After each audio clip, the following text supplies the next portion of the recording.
U.S. air power grew great in the Second World War.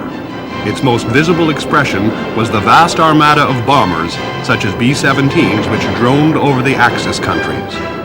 They took on the enemy's fighters and, using the Norden bomb sight, put down vast tonnages of high explosive wherever it would hurt him most. But it was a new kind of bomb which ended the war. Single B-29s, the greatest aircraft of their day, dropped atomic bombs on Japan. Henceforth, the equation was one bomb, one city. Along with nuclear weapons came jet airplanes, early examples being the F-80 Shooting Star, the F-104 Starfighter, which was the first to fly at twice the speed of sound, and the high-flying U-2.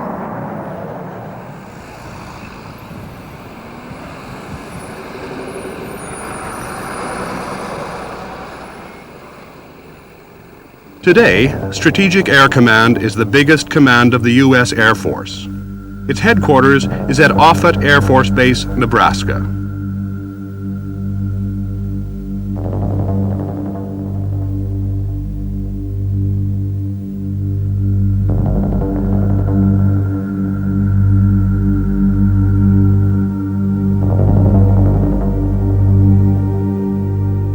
Tentacles from here go out to every one of SAC's 120,000 hand-picked personnel.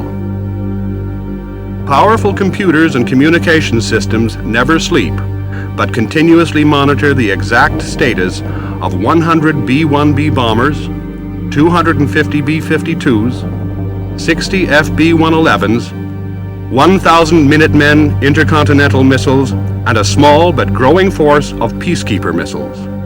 With the capability of effectively destroying our planet, there is no room for error. SAC is proud of its record.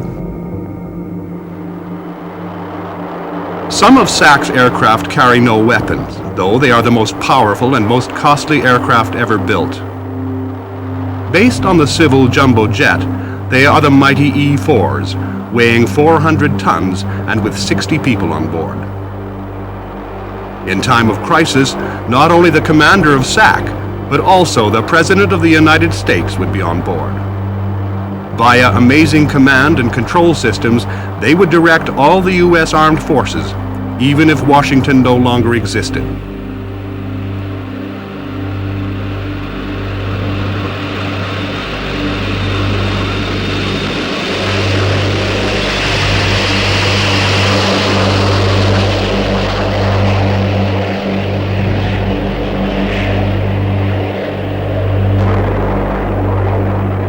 Lost in the vastness of the sky, they would be immune to attack by the enemy. About once per day, fuel would be taken on board from one of the giant KC-10 Extender air refueling tankers.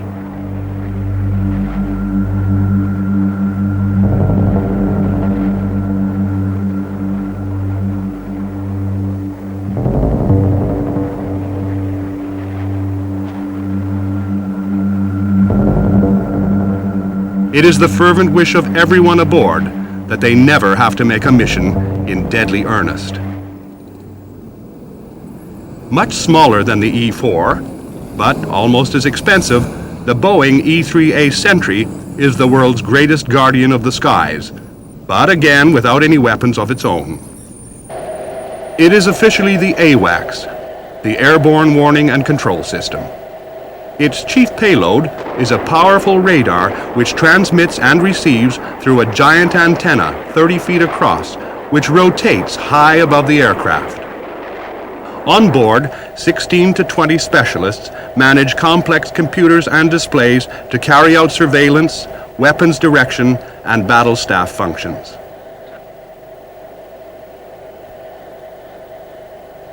Without fighting themselves, the E-3s multiply all the rest of U.S. air power.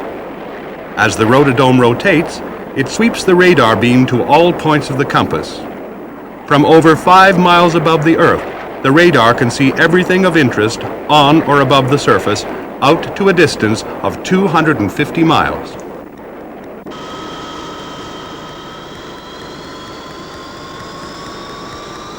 In total contrast, the Lockheed SR-71, popularly called the Blackbird from its color, flies a mission more like a spacecraft than an airplane. Its amazing shape not only enables it to fly faster than 2,000 miles an hour, but also makes it difficult to see on enemy radars. Every flight is planned like a space mission. Hundreds of skilled people are involved, but their efforts are all concentrated on just two men, the pilot and RSO, the Reconnaissance Systems Officer, who are dressed in full-pressure flying suits like astronauts.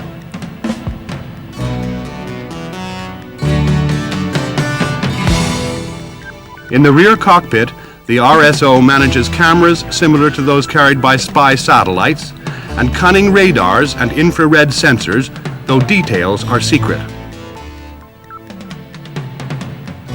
Up front, the pilot flies and manages the amazing airplane.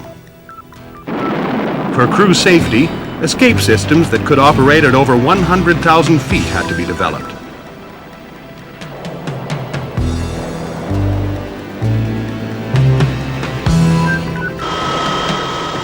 Blackbird is over 107 feet long and over 55 feet wide. It is constructed largely of titanium, which can withstand the high temperatures and forces imposed when the SR-71 flies faster than a bullet. Current Blackbird deployment is with the 9th Strategic Reconnaissance Wing at Beale Air Force Base in California.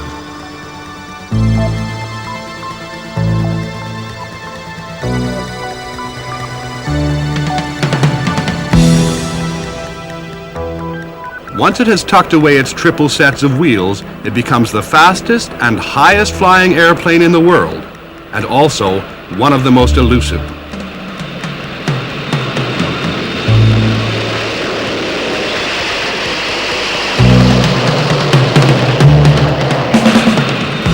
A contributing factor to Blackbird's elusiveness is that the SR-71 flies at over 80,000 feet, or 16 miles above the ground.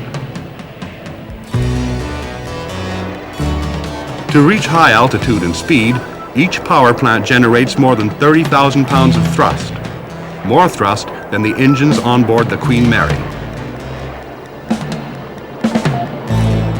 In order to in-flight refuel, the SR-71 has to slow down and come down to about 30,000 feet to meet up with its tanker. There, the Black Mystery ship takes on its special JP-7 fuel from a KC-10 tanker. The KC-10 is a special version of the DC-10 airliner.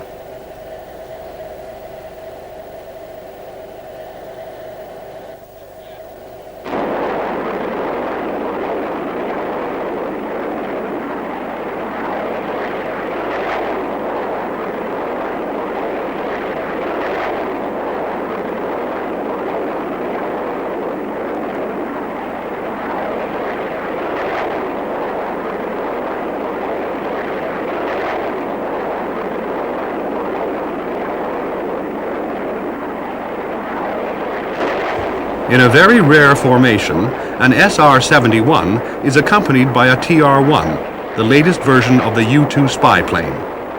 Both are painted in special black paint which confuses enemy radars.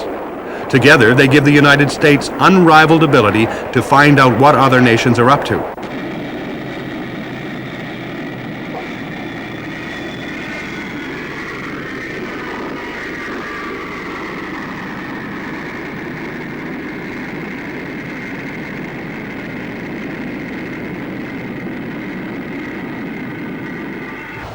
Not all SAC's aircraft are unarmed. Perhaps the greatest bomber in the world, the Boeing B-52, first flew in 1952. Many of them are older than their pilots.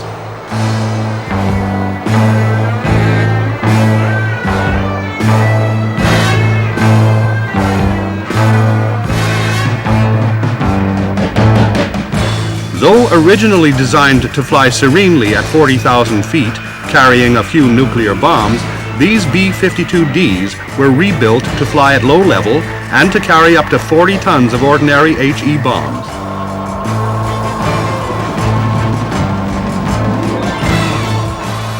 In Vietnam, they dropped more tonnage than fell in World War II.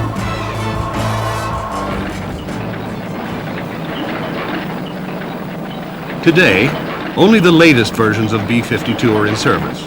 These are the G and H versions. A vital weapon carried today is the ALC-M, the Air-Launched Cruise Missile. At the bomber's base, a special powered loading truck brings up tandem triplets of ALC-Ms for loading aboard the aircraft.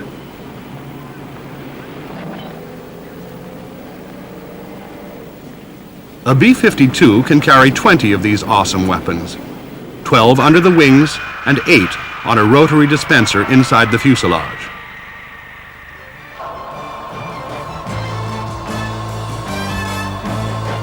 After release from the bomber, the ALC-M's wings unfold.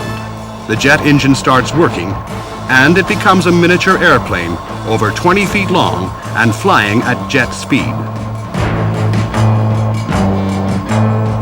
A single ALC-M is armed with a powerful W-80 nuclear warhead. It can guide itself a distance of more than 1,500 miles and deliver its warload with great precision on a chosen target.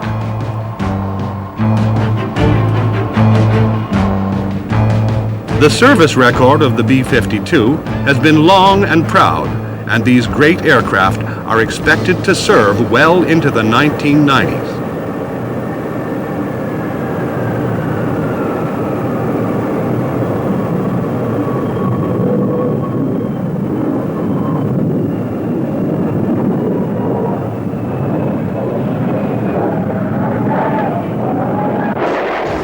Nobody expected the B-52 to have to soldier on for so long. But at last, a new bomber has entered SAC service to augment and eventually replace the old stalwart. The Rockwell B-1B has 4 engines, only half as many as a B-52, but they are twice as powerful. Aerodynamically, the B-1B is dramatically different, with pivoted swing wings, which can be extended to a wide span for takeoff and landing, or folded back for flight at supersonic speed. Low supersonic speed is used for the long haul towards the target, while high subsonic speed can be used for the final low-level dash to the weapon's release point.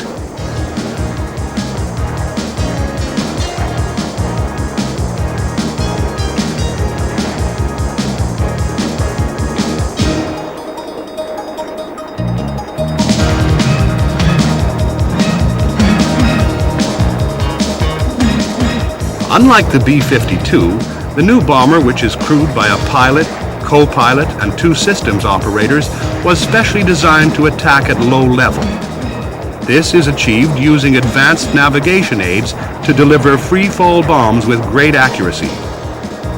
A further advance is that it was specially designed to be difficult to detect on enemy radars, and its apparent size, as seen by radar, is only 1/100th that of a B-52.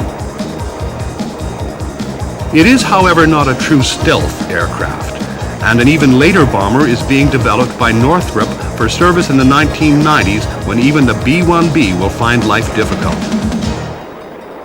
For the moment, the 100 B-1Bs which entered SAC service in 1985 form by far the most formidable long-range bomber force outside the Soviet Union.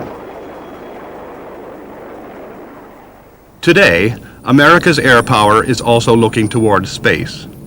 President Reagan's Strategic Defense Initiative has yet to result in deployed forces, but for many years, this secure headquarters inside Cheyenne Mountain in Colorado has been the NORAD Combat Operations Center.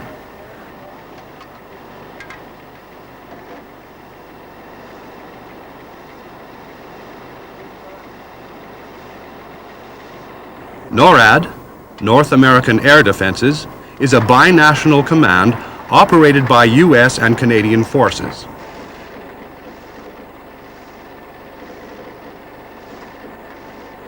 Cheyenne Mountain keeps track of every one of hundreds of satellites orbiting the Earth, nearly all of Soviet military origin, and a total of 5,800 objects at present in space.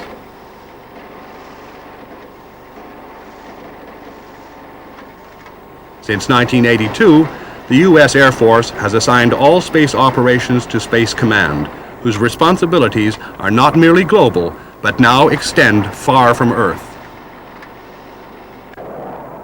Space Command operates 23 worldwide space surveillance units, of which 3 of the largest, in Alaska, Greenland, and England, are the Ballistic Missile Early Warning System. These BMEWS stations monitor outer space to watch for any attack on North America or the UK.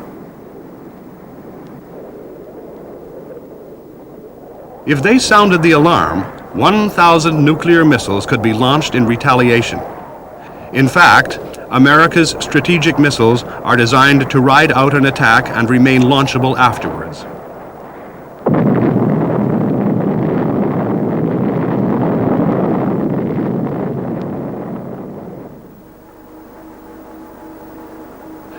Geographically, the biggest U.S. force command is PACAF, the Pacific Air Forces.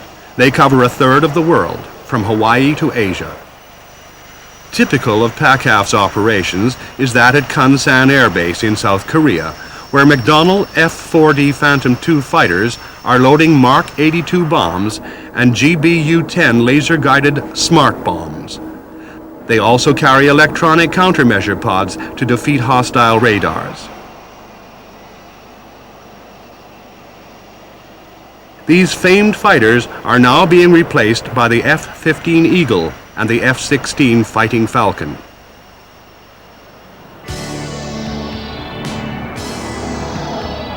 The Fairchild A-10A Thunderbolt II is a strange-looking bird, often called the warthog, but always treated with respect.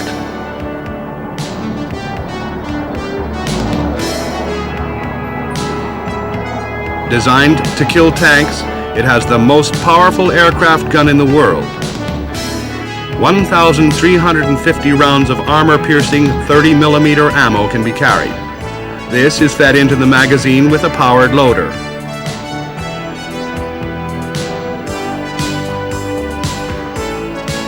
The A-10 can also carry 2.75-inch rockets, which are loaded into wing pods.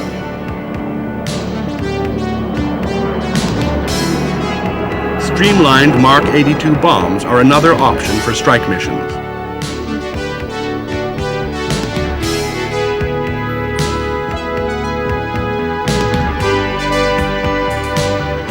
A single-seater, the A-10A has 2 turbofan engines at the rear and a thick bathtub of titanium armor around the cockpit.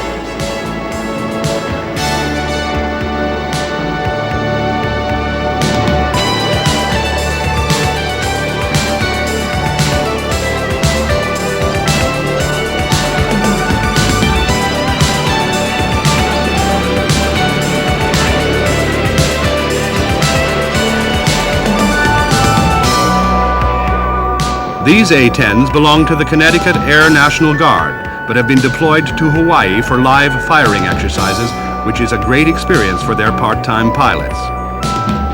More than any other fixed-wing airplanes, the A-10s stay low when on real operations because that is how to survive over the battlefield.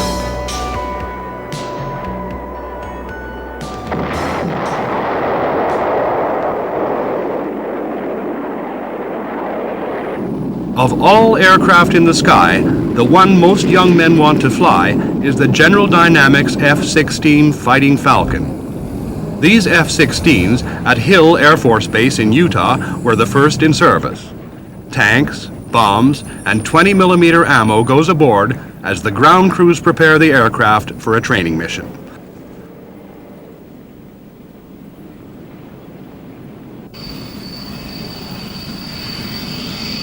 Fighting Falcons from the 388th Tactical Fighter Wing take off for more tough training missions to teach pilots how to hit ground targets and how to shoot down enemy aircraft. When the F-16 was first designed, many doubted it could do a useful job. It has the same power plant as its big brother, the F-15, but only 1 engine instead of 2. But it was soon proved that this graceful machine could outfly and outfight almost everything. The F-16 was the first aircraft in service able to sustain a back-breaking 9G turn. In a dogfight, it has yet to meet its master. Its excellent Westinghouse radar assists both navigation and bomb aiming.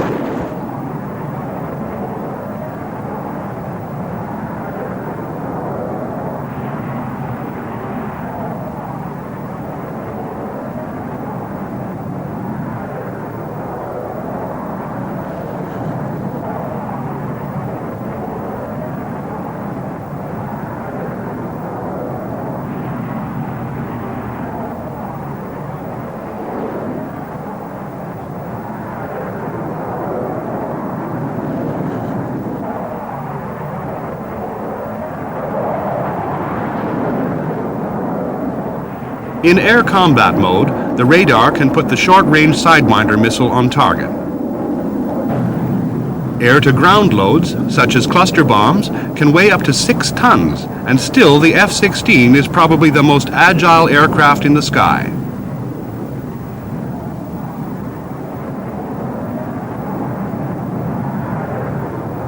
The pilot reclines in a sloping seat, which helps him withstand the G-forces of high-speed air-to-air combat. He has a transparent canopy all round, giving a perfect view.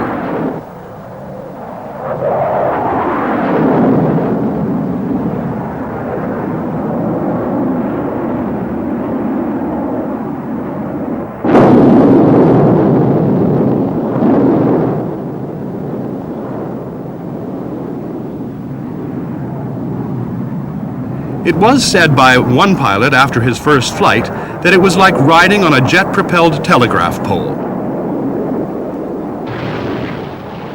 USAFE, or U.S. Air Force Europe, is the permanent stationing of U.S. aircraft on the eastern side of the Atlantic to support the American commitment to NATO. Its fighter assets in Europe include F-15s and F-16s. In the event of war, considerable air reinforcements would cross the Atlantic.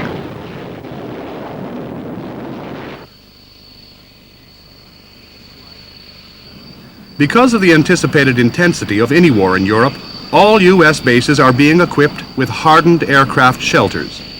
Here, the ground crews are trained in anti-nuclear, biological, and chemical warfare, and the aircraft can be turned round under cover.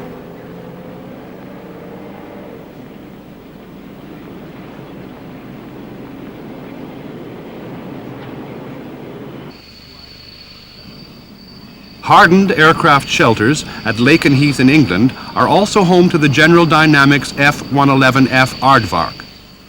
The F-111F is designated as a fighter, but is actually a very effective low-level bomber.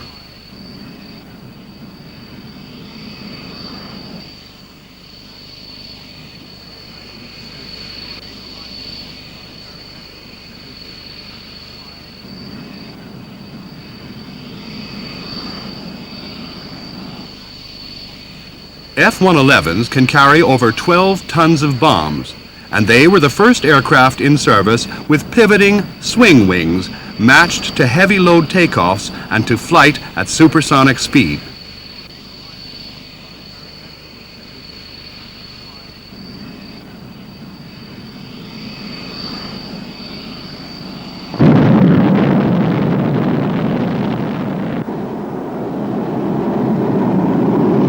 The Aardvark can be tasked with deep penetration to deliver surgical strikes with either conventional or nuclear weapons against enemy targets at night or in bad weather.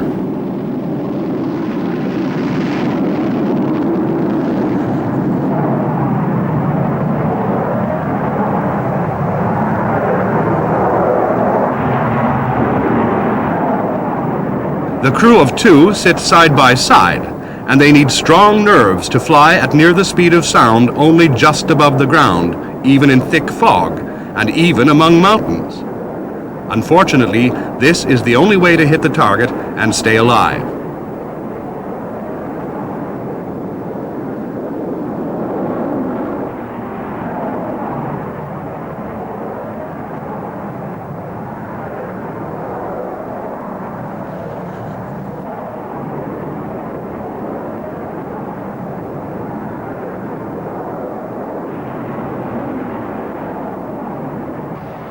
Some of the earliest F-111s have been rebuilt by Grumman as EF-111A Ravens. These have exchanged their bombs for clever electronics because their mission is to fly alongside or over enemy territory, jamming the radars that would otherwise detect U.S. warplanes.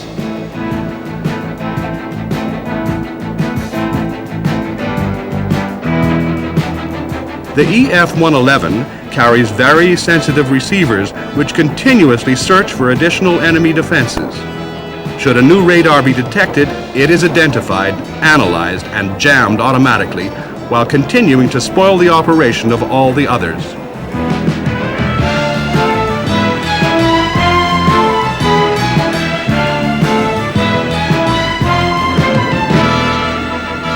One of the versions of the famous Phantom, destined to remain in Air Force service for some time, is the RF-4C.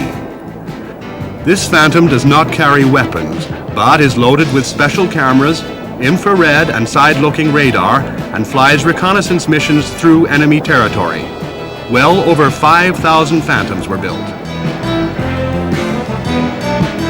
The final version, the Phantom F-4G, is a dedicated anti-radar aircraft with the ability to seek out enemy radars and destroy them with homing anti-radiation missiles.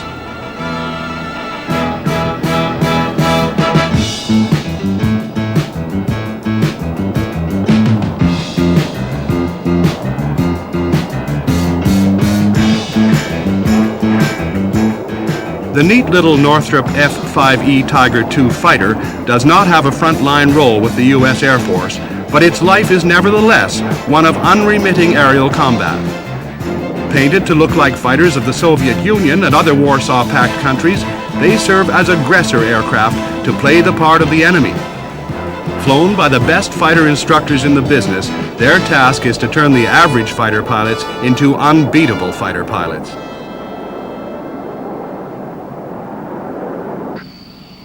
Typical of the units whose pilots are honed to perfection by the aggressors, the 1st Tactical Fighter Wing is the premier element of Tactical Air Command, equipped with the splendid McDonnell F-15 Eagle. Here they are deployed at Camp New Amsterdam in the Netherlands. The F-15 is unquestionably the #1 fighter in the Air Force. First flown in 1972, Eagle is a worthy successor to the same manufacturer's Phantom. The Eagle is powered by 2 Pratt & Whitney turbofan engines, giving almost 25 tons of thrust. The F-15 is a large aircraft, much heavier than a B-17 bomber of World War II, but it can fly at nearly 2.5 times the speed of sound and is a deadly enemy in air combat. The Eagle carries a 20mm gun, 4 Big Sparrow radar-guided missiles, and typically 4 Sidewinder infrared homing dogfight missiles.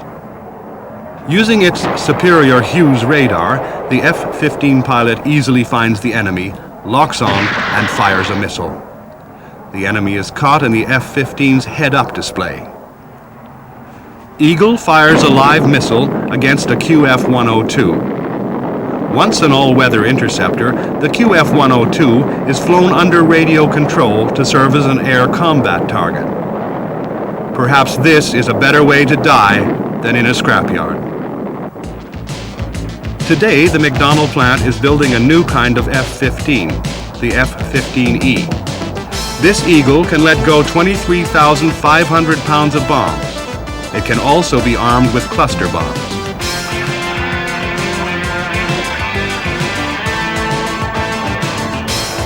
Painted in somber camouflage, it can do anything an F-15 fighter can, but it also has tremendous ground attack capability, being able to carry 4 times the load of the B-17 heavy bomber of World War II. It can also carry more fuel than 6 of the first generation of jet fighters. For additional range, it can nuzzle up behind one of the fat KC-10 tankers and take on board as much as it needs to complete the mission. And all the while, this great airplane retains all the in-flight maneuverability that was designed in to enable it to win in close air combat.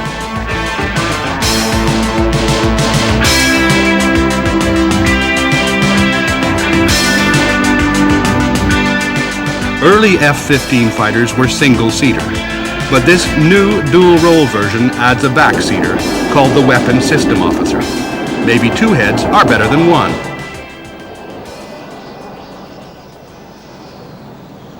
Much larger aircraft dominate MAC, the USAF's Military Airlift Command. A huge organization with worldwide responsibilities, MAC's most numerous airlifter is the ubiquitous Lockheed C-130 Hercules, first flown in 1954 and still in production. This aircraft can put down almost anywhere and disgorge anything from an armored vehicle to 20 tons of rice for famine relief. A standard mission is paratrooping, and 64 or in some versions 92 fully armed troops can drop from the doors on both sides. Heavy items of cargo can be delivered by various methods, one of which is LAPES, the Low Altitude Parachute Extraction System. This calls for accurate flying despite the massive shift in center of gravity as the load slides to the rear and then leaves the aircraft.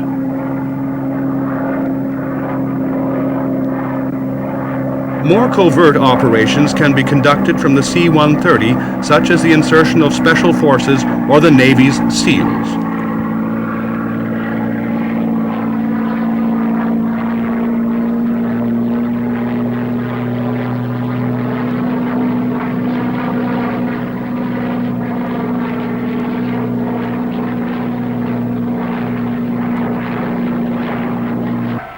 C-130s are built by Lockheed, Georgia, and the same company also produced the colossal C-5 Galaxy.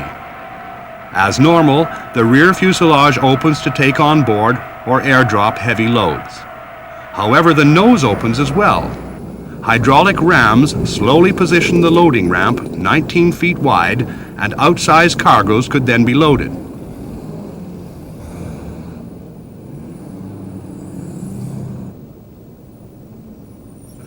A cargo of UH-60 Black Hawk helicopters present no problems.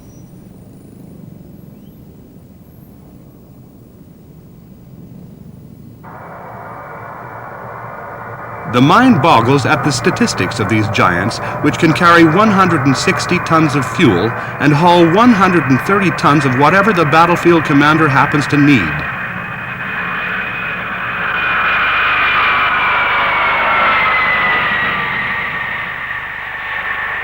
Not only can they carry virtually anything, but, thanks to their 28 wheels, their 420-ton weight can be broadly distributed, and so they can also go almost anywhere. Originally painted white, the Galaxies are now camouflaged, and this makes them loom even larger. Almost 250 feet long, these monsters are max outsized freighters. Apart from the E-4, which is based on the jumbo jet, the Galaxy is the only aircraft in the U.S. inventory which dwarfs the KC-10 tanker. Early in-flight refueling tests proved the viability of rapid reinforcement by air over a long distance. Even with the maximum payload, a Galaxy can fly over 3,400 miles without needing to take on fuel in flight.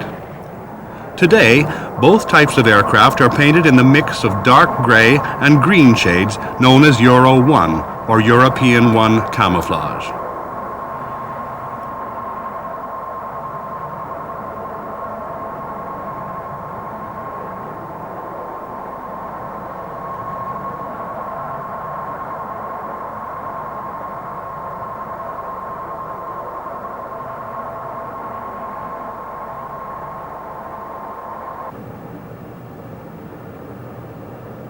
Fort Campbell Army Airfield in Kentucky is frequently host to the giant Galaxies, where they land to take on board equipment for the 101st Airborne Division during its frequent deployments abroad on exercise.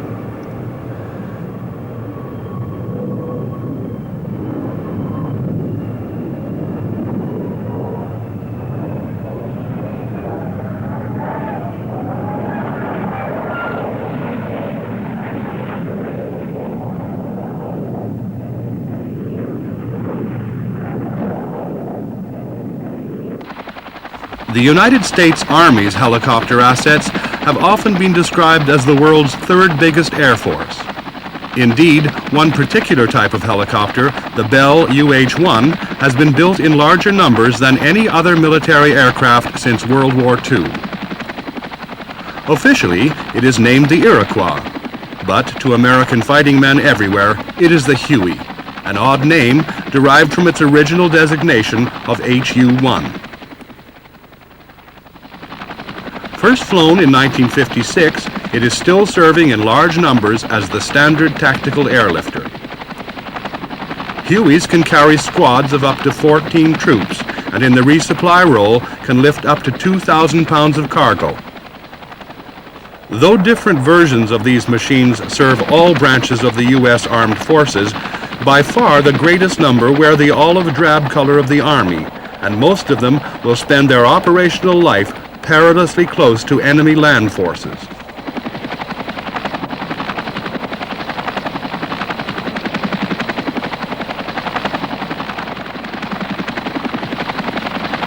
They survive by flying nap of the earth, often literally brushing through the grass and treetops wherever they are within range of hostile missiles or artillery.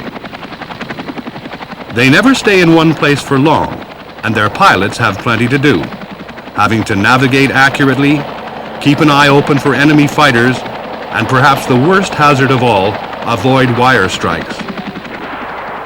If that was not enough, they also have to make sure that they are not overrun on the ground by fast-moving mechanized units of the enemy.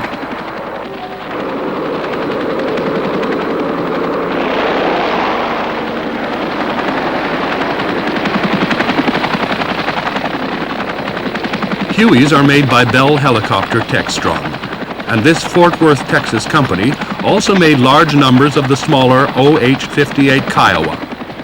This neat machine is again used by the Army, Air Force, Navy, and Marines, but the chief customer was again the Army. The Army uses the OH-58 as its chief battlefield scout platform. Though it can take 5 or even 6 passengers, the Kiowa usually has just 2 on board, and one may be a colonel or even a general, eager to see exactly what is going on the battlefield.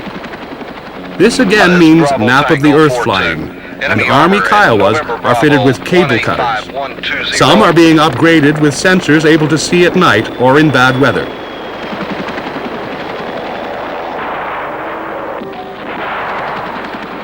Helicopters do much more than fly trucking and scouting missions. These tough brutes could take on an armored division. They are the Cobras, or Snakes, officially the AH-1G Huey Cobra, and yet another Bell product. Though derived from the original UH-1 Huey, they have a new slim fuselage, with a fighter-like cockpit for the pilot and gunner, with the latter sitting in front and at a lower level to give both men an almost perfect all-round view. Cobras come in different versions, with either 1 or 2 engines, but most are able to fire up to 8 of the deadly TOW missiles, which can pierce through the toughest armor of a main battle tank. Under the nose is a power-driven turret with a 20 or 30 millimeter cannon, and each Cobra can also carry up to 76 air-to-ground rockets. When enemy armor appears, they cautiously unmask for a few seconds, just long enough to fire a TOW missile and guide it to its target.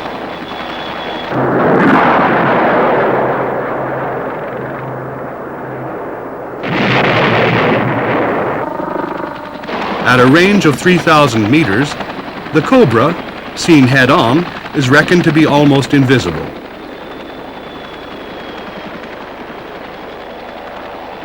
After firing each missile, the Cobra dips behind natural cover and moves to a different location. The Army's new standard assault helicopter is the Sikorsky UH-60A Blackhawk. Powered by 2 1,500 horsepower General Electric engines, the Blackhawk can carry a crew of 3 and up to 14 troops or 6 litter casualties. Slung loads of up to 8,000 pounds can be hauled on this superb machine. Biggest and most powerful of the Army's helicopters is the Boeing Vertol CH-47 Chinook. This machine has an unusual layout with tandem rotors, one at the nose and the other at the tail. These are driven by 2 3,750 horsepower Avco Lycoming engines. The latest version, the CH-47D, can lift off at a weight of 50,000 pounds and can carry a payload greater than its own empty weight. In the casualty evacuation role, the standard load is 24 NATO litters plus medical attendants. In practice, by using external hooks, the slung load can go as high as 26,000 pounds. Once in Vietnam, a single Chinook brought to safety 147 refugees and their belongings.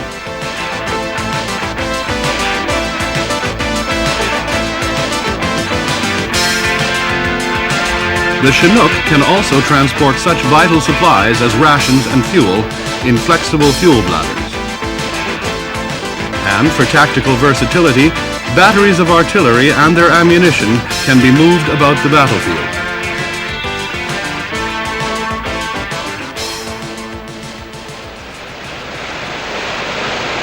Another of the world's most powerful air forces belongs to the United States Navy. The main striking power of that Navy is vested in 14 giant carrier battle groups, which can deploy air power anywhere in the world. Each battle group is based on a colossal aircraft carrier, with a displacement of up to 90,000 tons and with about 6,000 people aboard. They are giant air bases, packed with everything needed to sustain almost every kind of air operation, and yet able to move up to 500 miles in a day.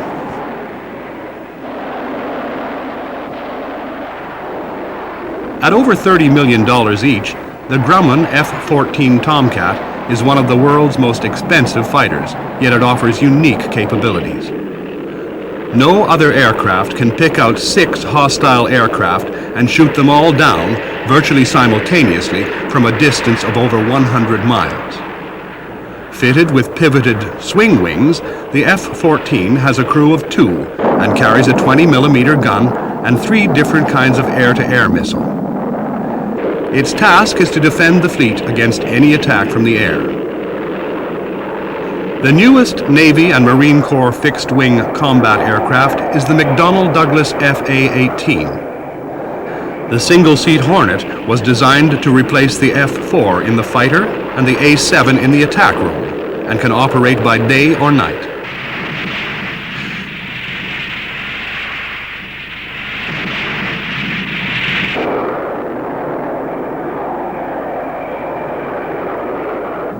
The Navy's counterpart of the AWACS is the Grumman E-2C Hawkeye. It carries 2 pilots and 3 operations specialists, plus a powerful radar able to detect anything of significance within 3 million cubic miles of sky. The area covered by a carrier battle group is vast. To establish reference points, if one could move the group ashore in Washington, D.C. on America's east coast, its escorting frigates, guided missile cruisers, and supply train would cover an area that reached from central Pennsylvania to southernmost Virginia and West Virginia. It would be hard to locate individual ships and difficult to target the group. F-14s, FA-18s, and E-2s, providing defense of the group, would be flying, and under the carrier's control, over Maine and South Carolina, Kentucky, and Michigan, out to over 300 nautical miles in any direction from the carrier. Attack submarines and anti-submarine aircraft, such as the S-3 Viking, would be searching as far ahead as Ohio, and its A-7s and FA-18s attack aircraft would be ready to strike as far away as Missouri or Illinois. If operating off southern Europe, a carrier battle group could support operations throughout the Mediterranean area. From the North Sea, a battle group could support operations in the areas of Finland, Western Russia, Poland, Czechoslovakia, East and West Germany, and virtually all of Western Europe. Many U.S. surface warships have their own radar and computer teams, and using the standard surface-to-air missile, they can individually engage hostile aircraft or anti-ship missiles. One problem facing the designers of naval aircraft is that they have to stand up to years of operation from a carrier deck. This means brutal arrested landings, each made at full power in case the tailhook fails to pick up an arrestor wire and the aircraft has to go around again. The Lockheed P-3C Orion does not have to suffer such treatment. Powered by 4 turboprop engines of the type fitted to the Hawkeye, it is a long-range ocean patrol and anti-submarine aircraft which operates from land bases. A rest area is provided for the typical complement of a P-3, which comprises a flight crew of 5 and 5 tactical operators who work in a comfortable, heated and pressurized area in the center fuselage. Orion can fly out a distance exceeding 1,500 miles and then spend 3 hours on patrol at low level before returning to base. This versatile aircraft, derived from a civil airliner, can carry up to 20,000 pounds of varied weapons.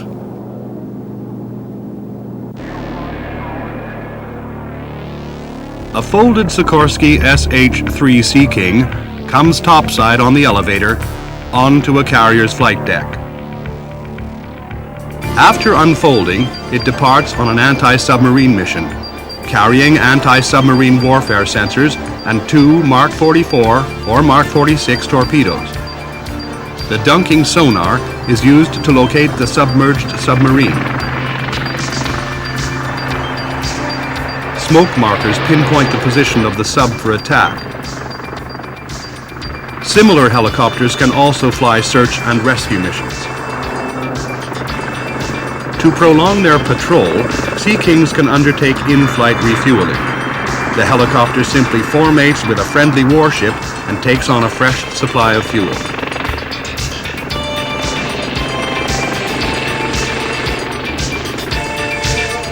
The U.S. Navy's new generation of shipboard helicopter, and another Sikorsky product, is the SH-60B Seahawk. This is based on the Army's UH-60A Blackhawk, but has been totally redesigned to fly the anti-submarine warfare and anti-ship surveillance and targeting missions day or night and in any weather. Seahawk has 25 launchers for sonobuoys which detect submerged submarines. The Seahawk carries powerful radar and infrared sensors, as well as a magnetic anomaly detector which can be streamed behind and below the helicopter and then recovered. When it finds a submarine, the SH-60 can attack with 2 parachute-retarded torpedoes.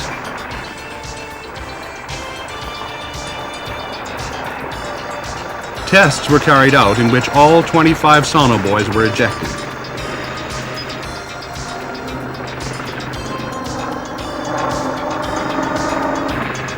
Despite their size, Seahawks can be operated from the small fantail decks of destroyers and frigates.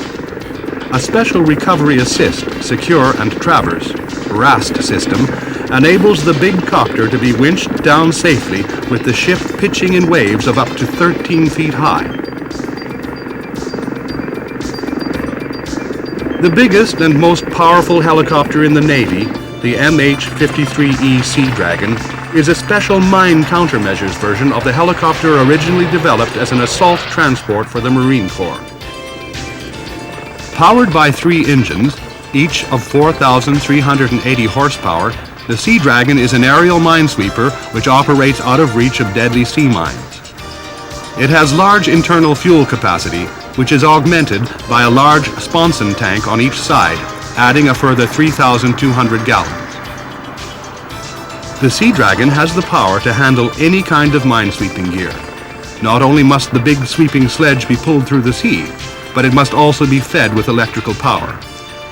Typical of such operations, the giant helicopter is working with a Mark 166 magnetic influence sledge. Among other tasks, the sledge can detonate magnetic mines. Each arduous towing mission can last up to 4 hours.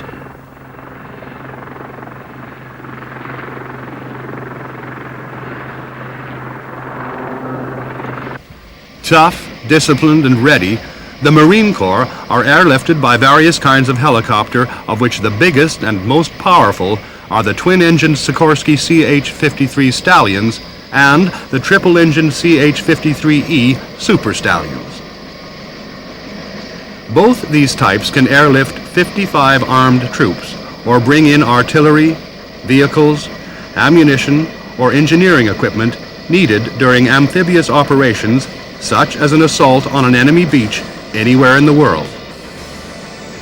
A CH-53 can airlift 90% of an infantry division's equipment and, depending on the version, can carry it from 500 to 1,000 miles.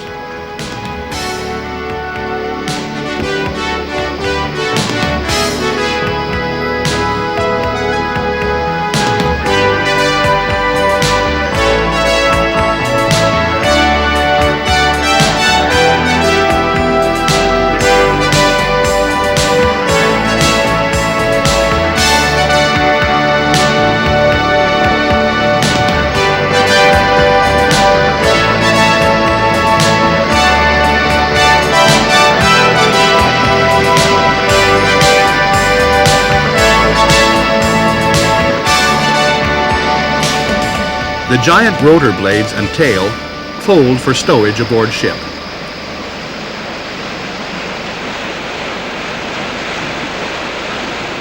CH-53s can be deployed aboard amphibious warfare ships to rapidly move Marine units to their objectives.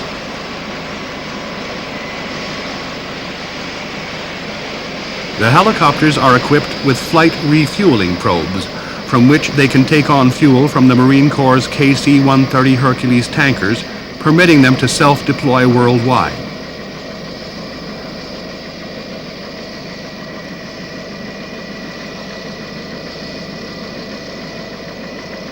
Marine Corps CH-53s, carrying the new light armored vehicle and using in-flight refueling, can now insert armored assets to surprise the enemy and assist the Leathernecks in the early stages of an assault.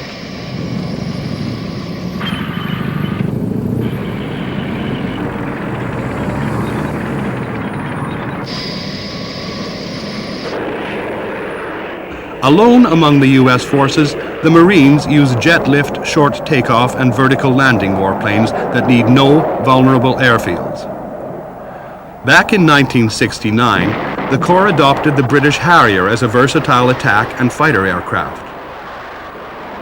Subsequently, British Aerospace and McDonnell Douglas collaborated to produce a new airplane, the greatly superior AV-8B Harrier II.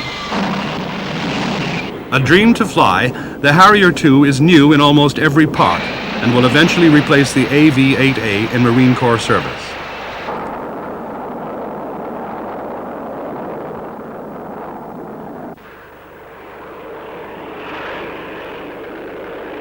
It has a single-seat cockpit that owes much to the Hornet. Advanced electronic displays predominate. For ground attack, Harriers can use the Snake-Eye retarded bomb. If necessary, the AV-8 can take off vertically, for example from a small forest clearing. But once in the air, it flies and attacks at jet speeds. External loads of weapons can weigh up to 7,000 pounds for vertical takeoff or 17,000 pounds for a long rolling takeoff.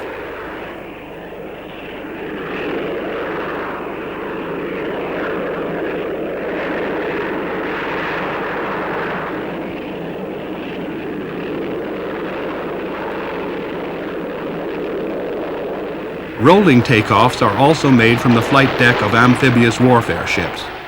For shipboard landings, no arrestor gear is needed. During the Falklands War, the British proved that jet-lift aircraft, fitted with the unique Pegasus engine and its swiveling nozzles, can fly combat missions when all other warplanes are grounded by bad weather.